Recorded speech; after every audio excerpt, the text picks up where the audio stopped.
عليكم ورحمة الله وبركاته. الحمد لله نحمده ونستعينه ونستغفره ونؤمن به ونتوكل عليه ونعوذ بالله من شرور أنفسنا ومن سيئات أعمالنا من يهده الله فلا مضل له ومن يضلل فلا هادي له ونشهد أن لا إله إلا الله وحده لا شريك له ونشهد أن سيدنا ونبينا ومولانا محمدا عبده ورسوله أرسله بالحق بشيرا ونذيرا وداعيا إلى الله بإذنه وسراجا منيرا صلى الله على سيدنا محمد وآله الأبرار وأصحابه الأخيار وأزواجه الطيبات الطاهرات أوصيكم عباد الله وإياي أولا بتقوى الله أما بعد فأعوذ بالله من الشيطان الرجيم بسم الله الرحمن الرحيم أمن يجيب المضطر إذا دعا ويكشف السوء وقال نبي الله سيد البشر محمد رسول الله صلى الله عليه وسلم ادعوا الله وأنتم موقنون بالإجابة صدق نبي الله صلى الله عليه وسلم எல்லாம் வல்ல அல்லாஹ்வின் அன்பும் மேலான கருணையும் நமக்கெல்லாம் வந்து சேரட்டுமாக. நமது உயிரினும் மேலான கண்மணி நபிகள் நாயகம் ஸல்லல்லாஹு அலைஹி வஸல்லம் அவர்களின் அன்பையும் ஷஃபாஅத்தையும் பெறுவதற்கு அல்லாஹ் நம் எல்லோருக்கும் தௌஃபீக் செய்வானாக.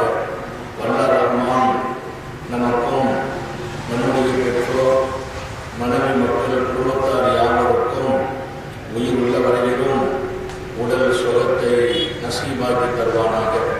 மருத்துவமனை கஷ்டம் அதன் சிரமம் செலவுகளிலிருந்து நிரந்தரமான பாதுகாப்பை அல்லாஹ் எல்லோருக்கும் கொடுத்தருள் புரிவானாக. வானம் பூமியினுடைய ஆபத்துகளை விட்டும் முசீபத்துகளை விட்டும் கெட்ட முடிவுகளை விட்டும் நம்மையும் நம் குடும்பத்தையும் பாதுகாத்தருள் புரிவானாக. அவனுடைய படைப்புகளின் தீங்குகள் அனைத்திலிருந்தும் நம்மையும் நம் சமூகத்தையும் காத்தருள் புரிவானாக. அல்லாஹ்வின் மிகப்பெரிய பேரருளால் புனிதமான பாக்கியம் நிறைந்த ரமலானுடைய காலத்தை நாம் அடைந்திருக்கிறோம்.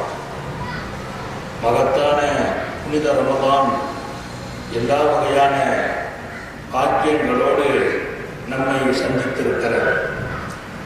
சில சோதனைகளும் நெருக்கடிகளும் வாழ்க்கையில் வந்து போவது அது இயல்பானது என்றாலும் எப்போதுமே இறைவனை நினைப்பதிலே நாம் சரியாகவே இருக்க வேண்டும் என்பதற்கு ஒரு நல்ல பாடமாக இது அமைந்திருக்கிறது. எந்த காலத்திலும் வணக்கம், வழிபாடுகள், தியானங்கள், அவன் நினைவுகள் அதிலிருந்து நாம் விலகிவிடவும் கூடாது, தூரமாகவும் கூடாது. குறிப்பாக சோதனை காலங்களில் கூடுதலாக நெருக்கம் ஏற்பட வேண்டும் ரப்போடு என்பதை நமக்கு இந்த நேரத்தில் உணர்த்தவும் நான் கடமைப்பட்டிருக்கிறேன். சமூகம் இன்றைக்கு கூடுதல் வணக்கத்தில் ஈடுபடுவதைக் கண்டு ஆனந்தமும் மகிழ்ச்சியும், இன்னொரு பக்கம் ரப்புக்கு நன்றியும் சொல்கிறோம். சங்கை மிக்கவர்களே, நாம் இங்கே ஒரு தொடரை எடுத்து நினைவு கூறிக்கொண்டிருக்கிறோம். அல்லாஹ் ரப்புல் ஆலமீன் அவன் அனைத்திலும் ஆச்சரியமானவன் என்று ஒரு செய்தி. அவன் செயல்கள் அனைத்தும் அற்புதமானதும் ஆச்சரியமானதும். அவன் எதை செய்தாலும் அது ரொம்ப நுணுக்கங்கள் நிறைந்திருக்கும். ஹிக்மத்துகள் என்று சொல்லப்படுகிற அளவிற்கு அவனுடைய செயல்கள் அனைத்தும் அமைந்திருக்கும். அதில் அவன் நமக்கு ஒரு ஆறுதல் மிக்க இடத்தில் இருக்கிறான். அவனுக்கு ஒரு பெயர் உண்டு, முஜீபி என்று. நாம் எப்போது கூப்பிட்டாலும் பதில் சொல்பவன் என்று ஒரு பெயர் வைத்திருக்கிறான். கூப்பிடும் குரலுக்கு பதில் சொல்கிறவன், கூப்பிட்ட குரலுக்கு பதில் சொல்கிறவனாக அவன் மாத்திரம்தான் இருக்கிறான். நிறைய பேர் சொல்லுவாங்க, நீங்க எப்ப கூப்பிட்டாலும் நான் ஓடி வந்துடுவேன்னு சொல்லுவாங்க. போனே எடுக்க மாட்டாங்க. நீங்க எப்ப கூப்பிட்டாலும் வந்துடுவோம். ஏதாச்சும் பிரச்சனை ஒரு போன் பண்ணிருக்கேன்பாங்க. நம்ம பிரச்சனையில போன் பண்ணா போன் ரொம்ப என்கேஜ்மெண்டா இருக்கும். அதிகமான நேரங்கள்ல சுவிட்ச் ஆஃப்ல இருக்கும். நம்ம நெருக்கடியை சொல்லக்கூடிய வாய்ப்புகள் கிடைக்காமல் போய்விடும். நெருக்கடிகள் சில நேரங்களில் பிள்ளைங்க கூட தகப்பனாரோடு நம்மோடு பேசுவதற்கு அவசர செய்தியை சொல்லணும்னு நினைக்கிறாங்க. நாம வேற இடத்துல இருக்கோம், வேற இடத்துல இருக்காங்க, கான்டாக்ட் கிடைக்க மாட்டோம். நவீன வளர்ச்சிகள் ஏற்பட்டிருக்கிற இந்த காலத்திலும் கூட அந்த தொடர்புகள்ங்கிறது ஒரு குறிப்பிட்ட நேரம் இயங்கும், இன்னும் குறிப்பிட்ட நேரம் இயங்காது, அல்லது சுவிட்ச் ஆஃப் ஆயிடுது, அல்லது சார்ஜ் இல்லாமல் ஏதாவது ஒரு பிரச்சனை. இங்கே கூப்பிட்ட குரலுக்கு நான் பதில் சொல்கிறவன் என்று தன்னை முகவரிப்படுத்துகிறான். பொது விளக்கும் என்னை கூப்பிட்டால் நான் பதில் சொல்வேன் என்கிறான். கூப்பிடும் குரலுக்கு நான் பதில் சொல்பவன் என்று திருக்குறானிலே அவன் தன்னை பற்றி அறிமுகப்படுத்துகிறான். அவன் பதில் சொல்வதுதான் எத்தனை அற்புதமானது, ஆச்சரியமானது. இறைவன் நம்முடைய அழைப்புக்கு பதில் சொல்வதை போல் உலகத்தில் யாரும் சொல்ல முடியாது. ஒரு தந்தை கூட மகனுக்கு அத்தனை அளவிற்கு பதில் தந்துவிட முடியாது. ரொம்ப நெருக்கடி என்ன வந்தாரு என்கிற கேளுப்பான்னு சொல்லுவோம். ஆனா அவன் கேட்கிற நேரத்தில் ஒன்று நாம் கொடுக்க முடியாத நிலையில் இருப்போம், சில நேரங்களில் பதிலே சொல்ல முடியாத கட்டத்தில் இருப்போம்.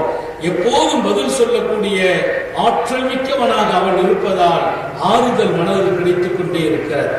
எப்படிப்பட்ட நெருக்கடி நேரத்திலும் தொலைத்தொடர்பு துண்டிக்கப்படாத ஒருவன் இருப்பான் என்றால் அவன் மாத்திரம்தான். தொலைத்தொடர்பு துண்டிக்கப்படாமல் இருப்பவன் மிக இக்கட்டான நிலையிலும் கூட நான் கூப்பிட்டு அவன் பதில் சொல்வேங்கிறான். அம்மையு ஜீபுல் முதத்தா, நெருக்கடி நிலையில் இருந்து ஒருவன் கூப்பிட்டால் அதற்கு யார் பதில் சொல்ல முடியும் என்றும் கேட்டான் திருக்குறானிலே. நெருக்கடி நிலையிலே இருக்கிறான், இக்கட்டான சூழலில். அந்த இடத்துல யார்கிட்டையும் போய் கேட்க முடியாது, யாருடைய காதில் விழாது. இருட்டறையில் அடக்கப்பட்டிருக்கிறான், எதிரிகளால் கைவசப்படுத்தப்பட்டிருக்கிறான். இல்லை என்றால் அவன் திக்குமுக்காடி கொண்டிருக்கிறான், திணறிக் கொண்டிருக்கிறான். இப்ப யார் பதில் சொல்வது என்று கேட்கிறான். நெருக்கடியான நிலையில் அழைப்பாளர்களின் அழைப்புக்கு பதில் சொல்வோம் உண்டா என்று கேட்டான். என்னை தவிர பதில் சொல்றது மட்டும் இல்லை, உடனே அதற்கான பரிகாரத்தை தந்து அவன் பிரச்சனையை தீர்த்து வைப்போம் என்று சொன்னான். இங்கே நம்முடைய பிரச்சனைகள் எல்லாம் நமக்கு மனதுக்கு ஏற்படுகிற ஒரு அமைதியும் நிம்மதியும் அவன் அழைப்புக்கு பதில் சொல்ல தயாராக இருக்கிறான். எப்போதும் அழைக்கலாம். உலகத்தில் சில பேரை சில டயத்துல தான் கூப்பிட முடியும். நம்மள கூட சில பேர் கேட்பாங்க, உங்களை எப்ப நாங்க கான்டாக்ட் பண்ணலாம், எப்ப நீங்க ஃப்ரீயா இருப்பீங்க, என்ன கான்டாக்ட் பண்றதுக்கு நான் எப்ப ஃப்ரீயா இருக்கணும், எந்த ஒரு தகுதியும் இல்லாத நம்மை போன்றவர்கள் கூட ஒரு டைம் வச்சிருக்கோம். நீங்க இப்ப பேசுங்க, ராத்திரி பேசுங்க, காலை நேரத்தில் கான்டாக்ட் பண்ணாதீங்க, கிளாஸ் வகுப்புல இருக்கும், பாடத்துல இருக்கும். அப்ப நமக்கு நம்ம தொடர்பு கொள்றதுக்கு நேரம் வகுக்கப்படுகிறது. சாதாரண மக்கள், அது கொஞ்சம் மேல்மட்டத்துக்கு போக போக பதவிகளில் இருப்பவர்கள், அந்தஸ்துகளில் இருப்பவர்கள், பொருளாதார மேம்பாட்டில் இருப்பவர்கள் என்று எடுத்தால் அவர்களை எல்லாம் சந்திப்பதற்கும் அவர்களிடத்தில் தொடர்பு கொள்வதற்கும் முன்னதாகவே பெர்மிஷன் தேவைப்படும். அவங்களை கான்டாக்ட் பண்றதுக்கு பெர்மிஷன் வேணும், அவங்களை தொடர்பு கொள்வதற்கு முன்னனுமதி வேணும். எந்த முன்னனுமதியும் இல்லாமல் தொடர்பு கொள்ள ஒரே ஒரு தகுதியுடைய ஒருவன் அல்லாஹ் மாத்திரம். முன்னனுமதியெல்லாம் வாங்க வேண்டியது இல்லை. இப்ப திடீர்னு ஒரு பிரச்சனை, திடீர்னு கூப்பிடலாம், நீ கூப்பிட்டா நான் பதில் சொல்வேங்கிறான். இந்த ஆறுதலை விட ஒரு ஆறுதல் நமக்கு இல்லை. எப்போதும் பதில் சொல்லுகிற ஒரு மகத்தான ஒருவன் நமக்கு இருக்கிறான். அந்த பதில் வினோதமானது, ஆச்சரியமானது. எப்படிப்பட்ட கட்டத்தில் எல்லாம் அவன் பதில் சொல்வான், அந்த பதிலை நினைத்து பார்க்க முடிவதில்லை. ரொம்ப பெரிய சோதனை காலம், மிகப்பெரிய நெருக்கடி இருந்தது. அந்த நேரத்தில் ஒரு வழியே இல்லை. ஒரு காலம் இருந்தது, ரமதானுடைய காலத்தில் ஏத்திகாப்புல இருக்கிற இப்ப தாயாருக்கு திடீர்னு சுகம் இல்லாம ஆச்சு. தாயாருக்கு சுகம் இல்லை, ஏத்திகாப்புல இருக்கிறோம், ஒண்ணும் பண்ண முடியல. வீட்டுல சொல்றாங்க மருத்துவமனையில் அட்மிஷன் போடணும் சொல்லி அனுப்பினாங்க. ஏத்திகாப்புல இருக்கிறோம், என்ன பண்றது, வழி தெரியலையே, என்ன செய்யறது? அல்லாஹ்வுடைய பெரிய கருணை. அந்த நேரத்தில் அவர்களுடைய உடல்நிலை ரொம்ப நாளுக்கு நாள் குறைந்து போகிற காலம். அல்லாஹ்ட்ட கேட்டோம், இதுக்கு தீர்வு கொடுக்குறப்ப வழி தெரியல. ஆனா ரொம்ப ஆச்சரியம் நடந்தது. ஃபுல்லா பிரஷர், லோ பிரஷர் ஆகி டாக்டர் மருத்துவமனையில இருந்து கொண்டு போய் அட்மிட் பண்ண எனக்கு சொல்றாங்க, தூக்கி போங்கன்றாரு. துவா செய்துட்டு போனோம். அல்லாஹ்வுடைய பெரிய கருணை, பெரிய மருத்துவர்கள் நம்ம லோக்கல் ஆஸ்பத்திரிக்கு வந்தாங்க.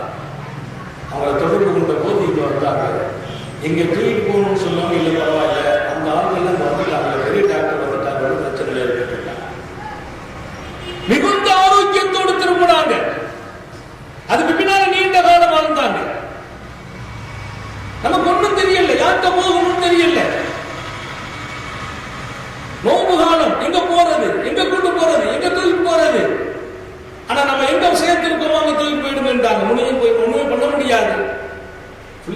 பிரஷர் இறங்கி அல்லாஹ்வுடைய பெரிய ஏற்பாடு. நமக்கு இருந்த ஒரே ஒரு நம்பிக்கை, இப்பவும் நம்ம கூப்பிட்டா பதில் சொல்றவன் இருக்கிறான். அவன் கொடுத்த பதில், அவனிடத்தில் நாம் கேட்ட போது அவன் தந்த பதில், ஏத்திகாவை பாதுகாக்க முடிந்தது, மனதுக்கு அமைதி கிடைத்தது, தாயை கையில் கிடைத்தார், தாய் கிடைத்தார். நீங்கள் புரிந்து கொள்ளுங்கள், எப்படிப்பட்ட சூழலிலும் முன்னனுமதி இல்லாமல் நான் பேசுகிற ஒரே இடம் நம்மை படைத்தவன் மாத்திரம். இன்னைக்கு கொஞ்சாரி கூட புருஷன் பேசுறதுக்கு பெர்மிஷன் கேட்க வேண்டிய காலத்தில் இருக்கிறோம். அவர் சொல்ற, நான் பல அலுவலர் இருக்கேன், நான் ஆபீஸ்ல இருக்கேன், அடிக்கடி இந்த நேரத்தில் என்ன கான்டாக்ட் பண்ணக்கூடாது. மனைவி கூட அவசர நிமித்தமாக கணவனை கான்டாக்ட் பண்ணுவதற்கு நேரம் கொடுக்கப்படுகிறது. இந்த நேரத்தில் தான் என்ன பேசணும் என்று. உலகத்தில் அப்படி யார் யார் மிக நெருக்கமான நேரத்தில், நெருக்கடியான நேரத்தில் நம்ம நம்பி இருக்கிறோமோ அவங்க எல்லாம் அந்த நேரத்தில் கைக்கு கிடைக்க மாட்டாங்க.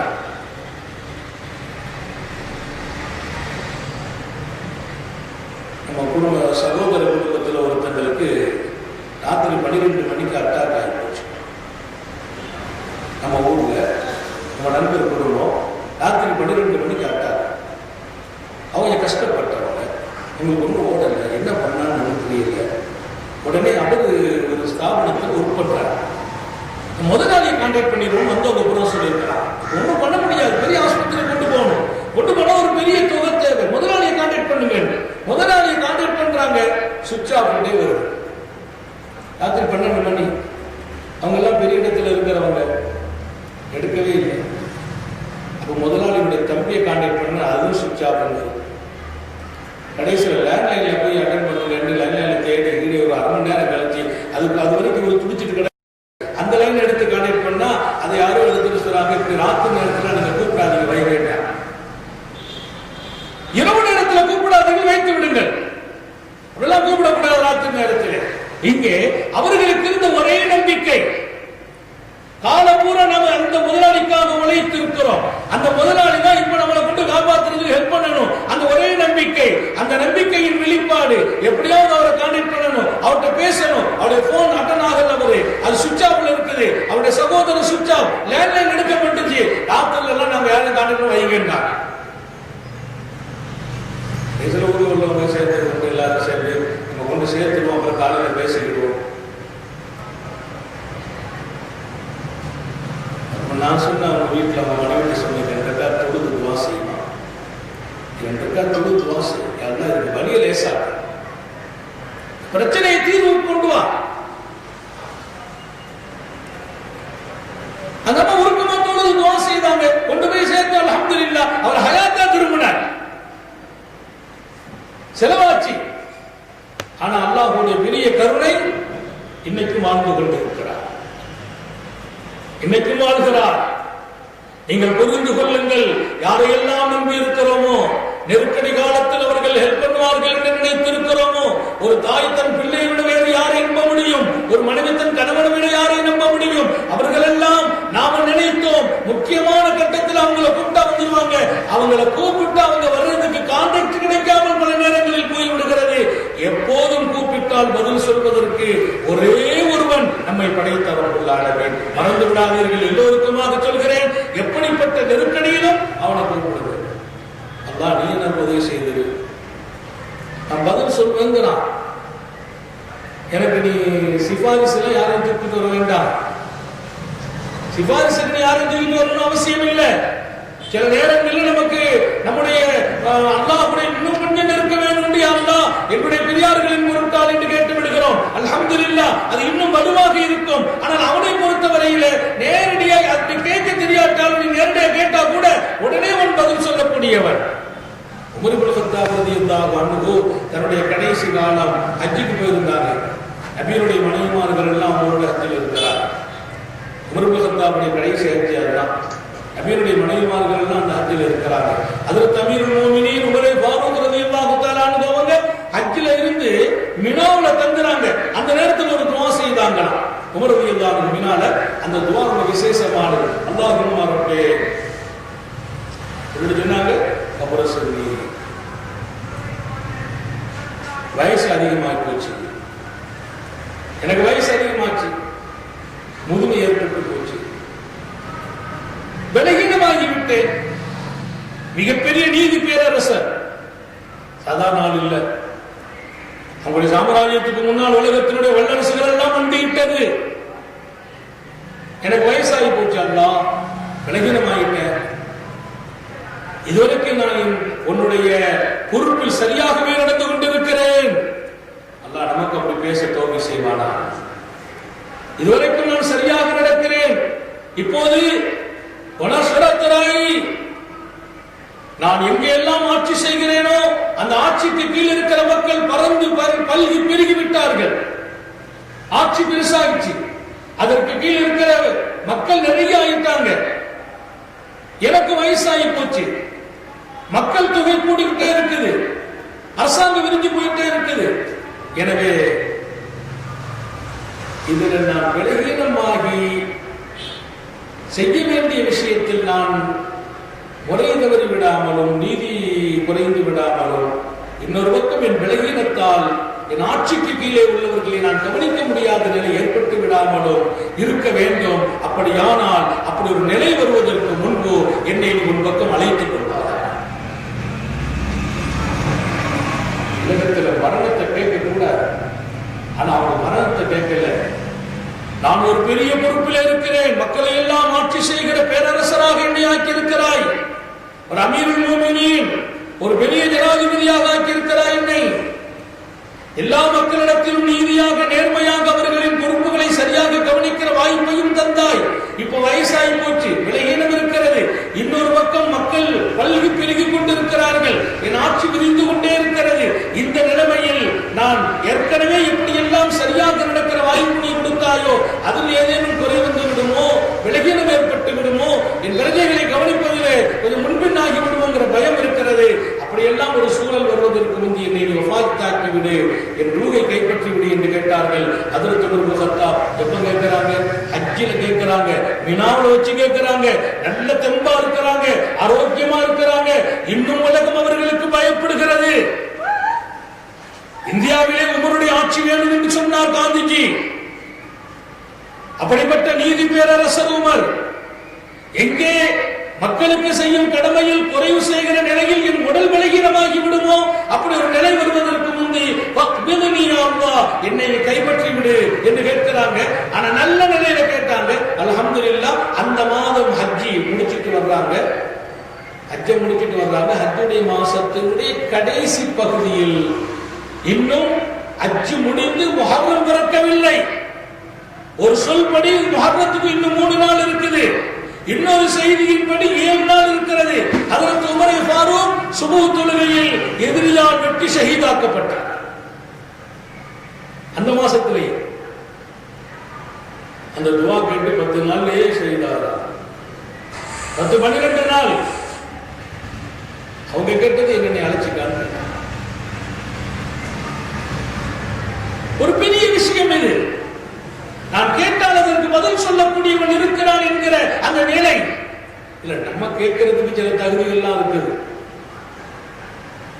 அவருடைய எப்பவும் பேசலாம், எப்பவும் கூப்பிடலாம். ஆனா அந்த கூப்பிடுகிற போது நம்ம சில ஒழுங்குகளும் முறைகளையும் பேணினால் அதுக்கு இன்னும் பவர் ஏற்பட்டு விடும். சில பேர்கள் இருக்கிறாங்க, அவங்க கேட்டுட்டா உடனே கொடுத்துடுறான். நமக்கு கூட அந்த பேரை சொல்லி இருக்கிறாங்க பெருமானார். ஒரு மூமின் முஜீபா இருக்கணும்னாங்க. எப்படி நான் முஜீபா இருக்கிறது? நீ பதில் சொல்றவனா இருக்கிறாங்க. அல்லாஹ்வுக்கு தான் அந்த தன்மை இருக்குது. அவன் எப்பவும் பதில் சொல்ல காத்திருக்கிறான். நான் கூப்பிட்டா என் குரலுக்கு பதில் சொல்லுவான், என் கோரிக்கையை நிறைவேற்றுவான், என் பிரச்சனையை தீர்த்து வைப்பான், எங்க குடும்பத்து நெருக்கடியை நீக்குவான். நாட்டில் இருக்கிற நெருக்கடியை சொன்னா அவன் போக்க தயாரா இருக்கிறான். உலகமே போக்க முடியாத பிரச்சனையை அவனால் மட்டும்தான் போக்க முடியும். அவனுக்கு பேர் மாலிக்குல் முல்க், அரசர்களுக்கெல்லாம் அரசன் அவன். எல்லாரும் கைவிடும் போது அவன் தான். நிறைய நேரங்கள்ல மருத்துவர்கள் சொல்லுவாங்க முடியல அப்படிம்பாங்க. அதை தாண்டி அல்லாஹ் வாழ வைப்பான். எனக்கு தெரிஞ்ச ஒருத்தருக்கு அட்டாக் ஏற்பட்டுச்சு பக்கத்துல. நம்ம ஊர்ல இருந்து ஒரு 10-12 கிலோமீட்டர். அவர் அடிக்கடி சொல்லுவார், டாக்டர் சொன்னாங்க அவங்களை 2வது அட்டாக் வராம பாதுகாத்துக்க. அப்பெல்லாம் அந்த ஆஞ்சியோபதி எல்லாம் கிடையாது.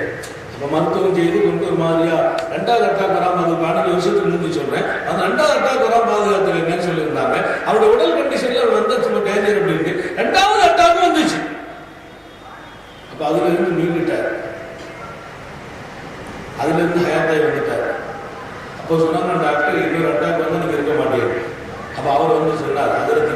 இருக்கிறாங்க. ஆனா எனக்கு ஒரு தைரியமா தான் இருக்கிற காரணம் என்னன்னா, நமக்கு 2 வான் பண்ணிட்டான், 3வது வந்து நம்ம போயிடுவோங்கிற கட்டத்தில் இருக்கோம். அப்ப நம்ம கடந்துட்டோம். இனிமேல் நம்ம போகத்தான் போறோம். இப்ப எனக்கு ஒரு பெரிய வாய்ப்பு கிடைச்சிருக்குது. நான் ரொம்ப கரெக்டா இருக்கிறேன், சரியா இருக்கிறேன். சாப்பாடு அப்படி இப்படி எல்லாம் மட்டும் சரியா இருக்குல்ல, என்னுடைய வாழ்க்கையில சரியா இருக்கிறேன். எல்லா கெட்ட பழங்களை நிறுத்திட்டேன், தப்பு தவறுகளை நிறுத்திட்டேன். யாருக்காவது கடன் கொடுக்கணும்னா சரி செய்துட்டேன், யாருக்காவது கடன் கொடுக்கணும் எல்லாம் முடிச்சுட்டேன். பிள்ளைகளுக்கு என்னென்ன செய்யணும் செய்து வச்சுட்டேன். இந்த வாய்ப்பு யாருக்கு கிடைச்சிருக்குன்னு கேட்டேன். இந்த அட்டாக்கு வந்து இப்படி நன்மை இருக்காங்க, அவங்க பேர் வளர்க்குது. இந்த வாய்ப்பு யாருக்கு கிடைச்சிருக்கும்? எல்லாத்தையும் சரி செய்யணும், சொத்து பிரச்சனைகளை தீர்த்து வச்சுட்டேன். எனக்கு பின்னால பிள்ளைங்க சண்டை போடக்கூடாது, யார் யாருக்கு என்னென்ன செய்யணும், எல்லாம் சரியான வாய்ப்பான மனிதர், யார் யாருக்கு என்ன செய்யணும் எல்லாத்தையும் செய்துட்டேன். இப்ப நான் ரொம்ப கரெக்டா இருக்கிறேன், சரியா இருக்கிறேன், எதிர்பார்ப்போடு இருக்கிறேன், ரெடியா இருக்கிறேன். ஆனா என்ன ஆச்சு, அதுல அவர் சொல்லி 5 வருஷமாச்சு இன்னும் ஒன்னும் விஷயம் வரமாட்டேங்கிற, 3வது வரலங்கிற, 5 வருஷமாச்சு ராகத்தா இருக்கார், அல்ஹம்துலில்லாஹ் நல்ல வாழ்ந்தார். அப்ப எப்படிப்பட்ட கட்டத்துக்கு போயிட்டார்? அடுத்த கட்டம், அவன் அழைச்சா நம்ம போகிறதுக்கு தயாரா இருக்கிறோம். அப்ப அழைச்சா போறதுக்கு தயாரா. அவர் சொன்னார், நான் அல்லாஹ்ட்ட ஒரு உருக்கமான துவா செய்தேன். 5 வேளை தொழுகையாரு, ஹாஜியாரு, அல்லாஹ்ட்ட ஒரு உருக்கமான துவா செய்தேன். நீ எப்ப என்ன அழைச்சாலும், இன்னொரு முறை அத்தாக் வந்து அழைத்தாலும், அந்த நேரத்தில் நான் ஒதுவோடு இருக்க வேண்டும், ஈமானோடு மொத்தாக வேண்டும். எனக்கு ரூஹு பிரியும் போது நான் ஒதுவோடு இருக்க, சுத்தமா இருக்கணும். இன்னொரு பக்கம் உன்னுடைய நினைவில் என் ரூஹு பிரியும். நான் அத்தாக்குல மூத்தானாலும் பிரச்சனை இல்லை, படுக்கையில் வச்சு மூத்தாக்கினாலும் பிரச்சனை இல்லை. அப்படி ஒரு துவா நான் செய்திருக்கிறேன் ஹதரத், நீங்க துவா செய்வீ என்றார். உண்மையிலேயே அல்லாஹ் தஆலா அவரை தேர்ந்தெடுத்தார். அவருடைய முகம் அவ்வளவு பிரகாசமா இருந்தது.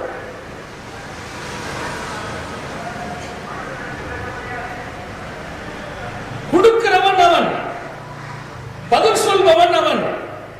ஆனால் அவன் பதில் சொல்லக்கூடிய அந்த சிபத்தில் இன்னொருவரால் இருக்க முடியாது. நமக்கு சொன்னாங்க ஸல்லல்லாஹு அலைஹி வஸல்லம், சில நேரங்களில் நாம பதில் சொல்லணும். நம்ம பதில் சொல்றதுன்னா எப்படின்னா, நம்ம பதில் சொல்றதுன்னா பெருமானா சொன்னாங்க, ஒரு மூமின் இன்னொரு மூமினுக்கு கடமைப்பட்டிருக்கான் சில விஷயத்தில். அவன் கூப்பிட்டா பதில் சொல்லுறாங்க. அவனோட விருந்து கூப்பிட்டானா வரேன்னு சொல்லு, பக்கத்து வீட்டுக்காரன் ஏதாவது துணைக்கு கூப்பிட்டானா ஹெல்ப் பண்ணு, மற்றவர்களுக்கு பதில் சொல்லுங்கள். இன்னைக்கு அதுக்கு கூட மக்கள் தயாரா இல்லை. நிறைய பேர் அடுத்தவங்க கூப்பிட்டா கண்டுக்கிறதே இல்லை, சரி வர்றேன்னு சொல்லிட்டு போகிறதும் இல்லை. இஜாபத்து தாயின் ஒன்று இருக்குது, அழைப்பாளர்களுக்கு பதில் சொல்லுங்கள். சொந்த பந்தம் மாத்திரம் அல்ல, யாராவது உங்களை விசேஷத்துக்கு கூப்பிட்டாங்களா வர்றேன்னு சொல்லுங்க. அது ஒரு பெரிய தன்மை தான். அவர் சந்தோஷப்படுவாங்க. பத்திரிக்கை வாங்கிட்டு சரிங்க வந்துடுறேன். உங்களால வர முடியாதா, காரணம் சொல்லுங்க, கரெக்டா நடங்க. வர்றேன்னு சொல்லிட்டீங்களா போயிடுங்க நாங்க ஸல்லல்லாஹு. ஆனா நிறைய பேர் வர்றேன்னு சொல்லுவாங்க, அதெல்லாம் பெரிய விஷயமா எடுத்துக்கிறது இல்லை. இப்ப 5 பேர் பத்திரிக்கை கொடுத்தா 5வது 6வது பத்திரிக்கை இது அப்படி இல்லை, சொல்லிடணும் எனக்கு வர வாய்ப்பு இல்லை. ஏன் வருவேன் என்பீர்களா, வந்து விடுங்கள். நமக்கு ஒரே ஒரு விஷயம் தான், ஒருத்தர் உன்னை கூப்பிட்டால் வீட்டு காரியத்திற்காக, விசேஷங்களுக்காக, ஃபங்க்ஷனுக்காக கூப்பிட்டால் அப்போது நீ வருவதாக சொல் என்றார்கள் நபிகள் நாயகம். அது உன்னுடைய கடமை என்றார்கள். ஒரு மூமினுக்கு இன்னொரு மூமின் செய்ய வேண்டிய கடமை, அவன் கூப்பிட்டால் அவனுடைய ஃபங்க்ஷனில் கலந்து கொள்ள வேண்டும். அதுல இன்னைக்கு கொஞ்சம் விலகின நிறைய இருக்குது. சில பேர் கொஞ்சம் விசேஷமான நம்ம தான் கலந்துடுவாங்க, கொஞ்சம் விசேஷமான ஆட்களா இருக்காங்க, கொஞ்சம் வசதி வாய்ப்பு உள்ளவங்க, அப்படிப்பட்ட இடத்துல சில பேர் கலந்துக்கிறாங்க. அப்படி அல்ல, எல்லோருக்கும் அழைப்பாளர்களுக்கு பதில் சொல்லி பழகுங்கள். அது ஒரு பெரிய தன்மை.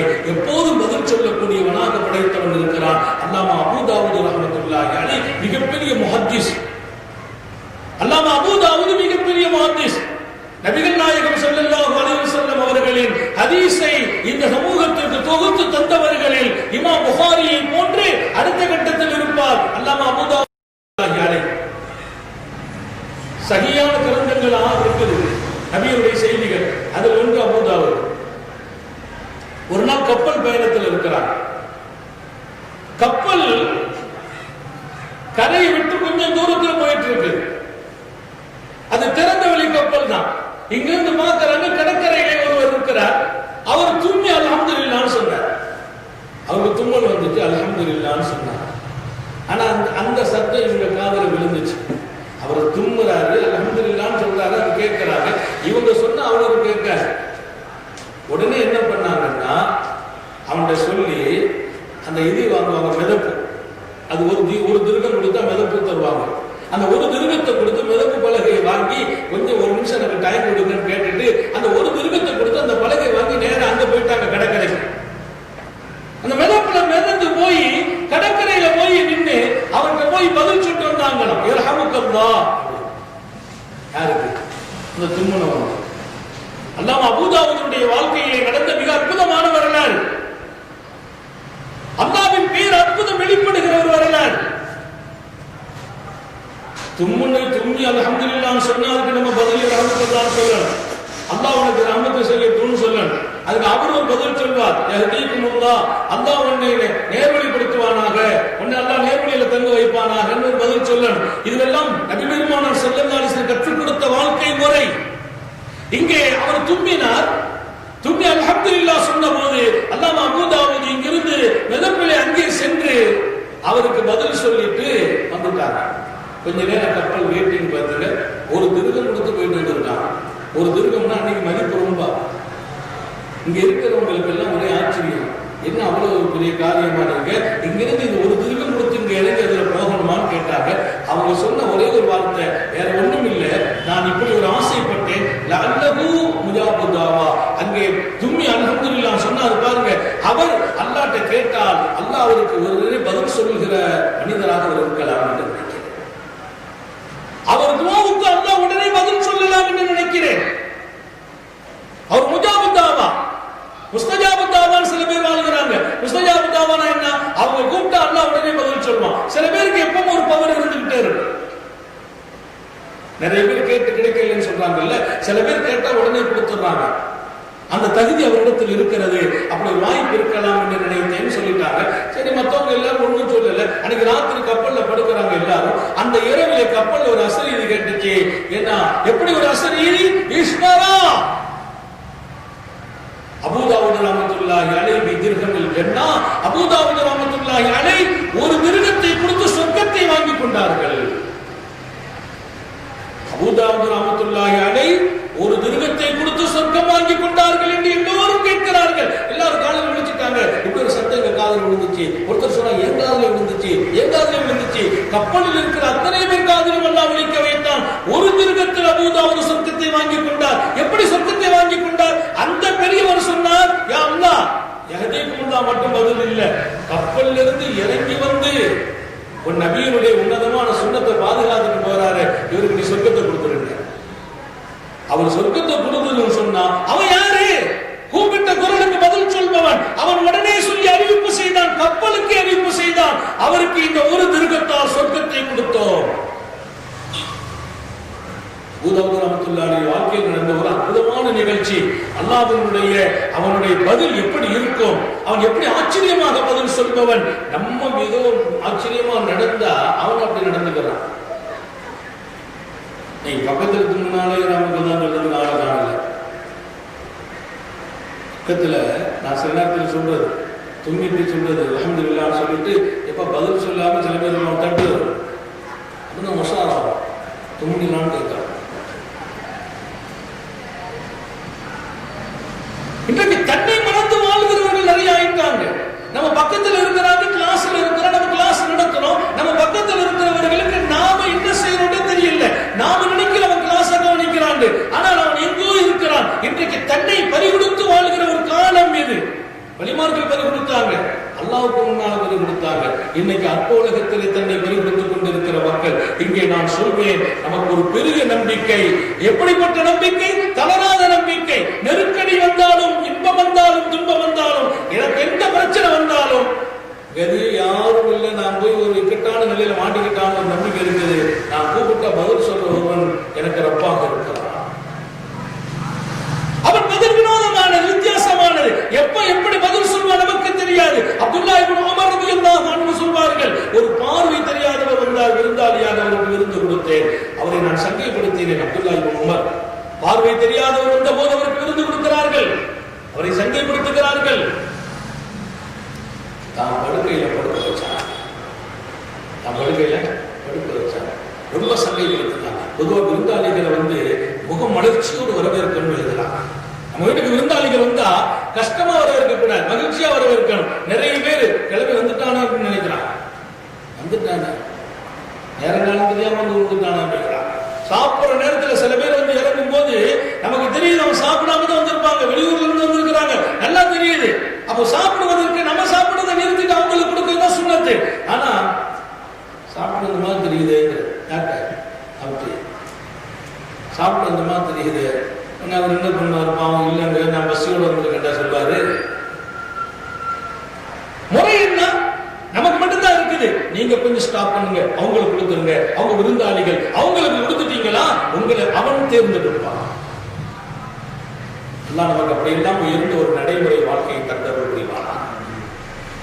இங்கு அப்துல்லா இப்னு உமர் ரலியல்லாஹு அன்ஹு சொல்வார்கள், கண் பார்வை தெரியாதவருக்கு விருந்து கொடுத்து விட்டு அவரை தான் படுக்கையிலே தங்க வைத்து அவருடனே தங்கிக் கொண்டிருக்கிறார்கள். இரவிலே தஹஜ்ஜுக்காக வளமையா இருந்திருப்பாங்க இப்னு உமர். அவங்களுக்குள்ள நேரம் கரெக்டா அந்த டயத்தில் எழுந்திருச்சு ஒரு செய்து தொழுதாங்க, தொழுதுட்டு துவா செய்தாங்க. அவருக்கு ரெண்டு கண்ணும் தெரியாது, இவங்க துவா செய்து அவங்க காதல கேட்டுட்டு இருக்கிறார். அந்த பார்வை இல்லாதவர் அப்துல்லா இப்னு உமர் தொழுது துவா செய்துட்டு படுக்கைக்கு வந்தா அவர் நின்று தொழுதுட்டு இருக்கிறார். யாரு? அந்த பார்வை இல்லாதவர் தொழுதுட்டு துவா செய்கிறார்.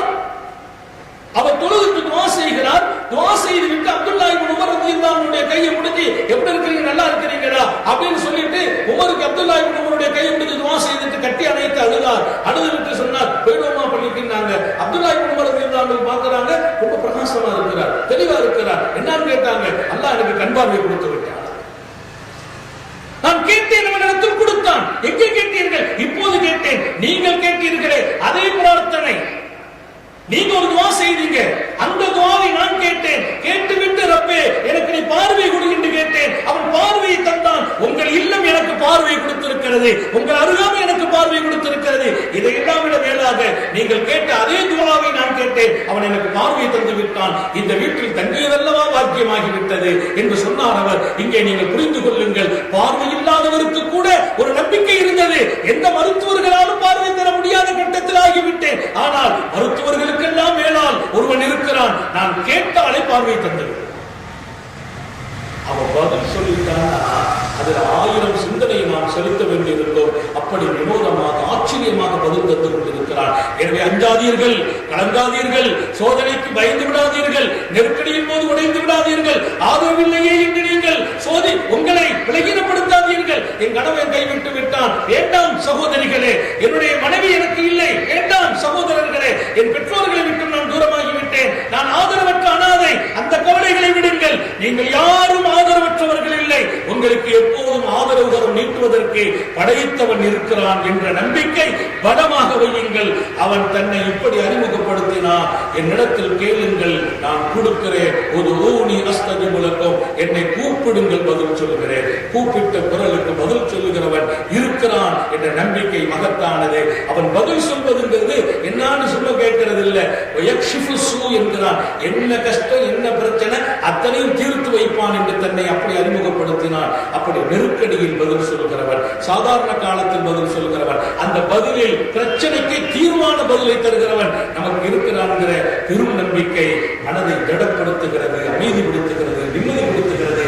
அந்த நிம்மதியை உங்களோடு நான் பகிர்ந்து கொள்ள விரும்புகிறேன். எத்தனை நெருக்கடி காலத்திலும் அவனிடத்தில் கேளுங்கள், சாதாரணமாக கேளுங்கள், அவனை கூப்பிட்டு பாருங்கள், அவன் பதில் சொல்கிறான். இன்னும் நீங்கள் பக்தியோடு கூப்பிடுவீர்களே ஆனால், பொதுவோடு கூப்பிடுவீர்களே ஆனால், கிபிலாவை முன்னோக்கி இருந்து கூப்பிடுவீர்களே ஆனால், அவனோடு நீங்கள் பேசுவதற்கு உங்களை தயார்படுத்தி மனதை உருவித்த நிலையில் வைத்து கூப்பிடுவீர்களே ஆனால், அந்த பதில் இன்னும் விசேஷமாக இருக்கும் என்று சொல்லி இப்படிப்பட்ட ஆச்சரியமான பதில் சொல்கிறவனை அழைப்போ, பதில் பெறுவோம் என்று கூறி எப்போதும் கலங்க வேண்டாம், ஆதரவில்லை என்ற எண்ணம் வேண்டாம்.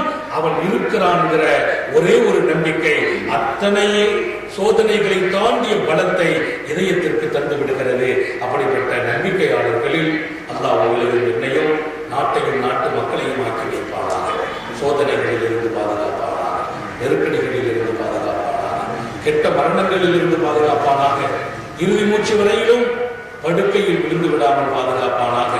ஆஸ்பத்திரி வாழ்க்கையில் இருந்து, அதன் செலவுகளில் இருந்து, அதன் சிரமங்களில் இருந்து பாதுகாப்பானாக. இந்த உலகத்தை அச்சுறுத்திக் கொண்டிருக்கிற கொரோனா வைரஸின் பாதிப்பில் இருந்து நாட்டையும் நாட்டு மக்களையும் உலகத்தையும் உலகத்து மக்களையும் பாதுகாப்பானாக. ஒரு அமைதி சூழலை நாடு திரும்ப சந்திக்க செய்வானாக. புனிதமான அடுத்தடுத்த நாட்களை மகிழ்ச்சியோடு நாம் சந்திக்க அருள் புரிவானாக. உன்னதமான இந்த மாதத்தில் இருக்கிற லைலத்துல் கத்ரை நாம் எல்லோரும் அடைந்து அல்லாஹ்வின் அருளை பெறச் செய்வானாக. புனிதமான ஈதை ரமதானுடைய நிறைவான நமது பெருநாளை மகிழ்ச்சியோடும் மங்களத்தோடும் நாம் ஏற்படுத்திக் கொள்வதற்கு அவன் அருள் புரிவானாக. நமக்கிடையே இருக்கிற ஒற்றுமையை சகோதரத்துவத்தை பாதுகாப்பானாக. நீண்ட நெடிய நாட்கள் நோய் நொடிகள் இல்லாமல் உடல் ஆரோக்கியத்தோடு மன நிறைவோடு இன்பத்தோடு அல்லாஹ்வை நின்று வணங்கி வழிபட்டு வாழும் நசீபையும் பாக்கியத்தையும் எல்லாம் அல்லாஹ் உங்களுக்கும் எனக்கும் நம்மை ஈன்றெடுத்த தாய் தந்தையர்களுக்கும் நமது மனைவி மக்கள் உற்றார் உறவினர் யாவருக்கும் கொடுத்தவர் புரிவானாக. நமது உயிரினும் மேலான கண்மணி காத்தமுன் நபியே முஹம்மது ரசூலுல்லாஹி ஸல்லல்லாஹு அலைஹி வஸல்லம் அவர்களை கனவிலும் நனவிலும் கண்டுகளிக்கும் பெரும் பாக்கியத்தை அல்லாஹ் எல்லோருக்கும் கொடுத்தவர் புரிவானாக. இந்த நல்ல துஆக்களோடு உங்கள் எல்லோருடைய துஆவையும் ஆதரவு வைத்து என் வார்த்தைகளை நிறைவுபடுத்துகிறேன். வாஹு தஅவானா அனில் ஹம்துலில்லாஹி ரப்பில் ஆலமீன். அஸ்ஸலாமு அலைக்கும் வரஹ்மத்துல்லாஹி வபரகாத்துஹு. சுப்ஹானல்லாஹி வ பிஹம்திஹி சுப்ஹானல்லாஹி வ பிஹம்திஹி அஷ்ஹது அன் லா இலாஹா